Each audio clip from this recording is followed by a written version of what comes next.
હું તમારું જીવન નર્ક બનાવી દઈશ. નમસ્કાર, સ્વાગત છે આપનું આરબી ન્યૂઝના ટોપ 10 સમાચારમાં. હું અશ્વિન રાઠોડ.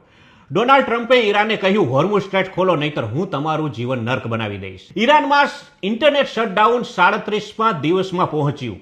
અત્યાર સુધી દેશવ્યાપી શટડાઉનમાં નવો વર્લ્ડ રેકોર્ડ બનાવ્યો. કોંગ્રેસના રાષ્ટ્રીય અધ્યક્ષ મલ્લિકાર્જુન ખડગેએ કેરળમાં કહ્યું કે ગુજરાતીઓ અભણ છે. આમ કહેવાથી ભારે હોબાળો મચ્યો. બાંગ્લાદેશમાં 19 દિવસમાં 94 બાળકોના મોત. ઈરાને પાકિસ્તાનના મધ્યસ્થી પ્રસ્તાવને ફગાવી દીધો છે. કહ્યું છે કે વચેટિયાઓની અમારે જરૂર નથી. આજે રાત્રે 10:30 વાગે ડોનાલ્ડ ટ્રમ્પ અમેરિકાને સંબોધન કરશે. પ્રશ્નાર્થ છે કે યુદ્ધ વિરામ કે મોટો હુમલો. એક રિપોર્ટ મુજબ માહિતી મળી છે કે અમેરિકા અને ઈરાન 45 દિવસના યુદ્ધ વિરામ પર વિચાર વિમર્શ કરી રહ્યા છે. ઉર્જા સંકટ વચ્ચે ભારતમાં રાહત.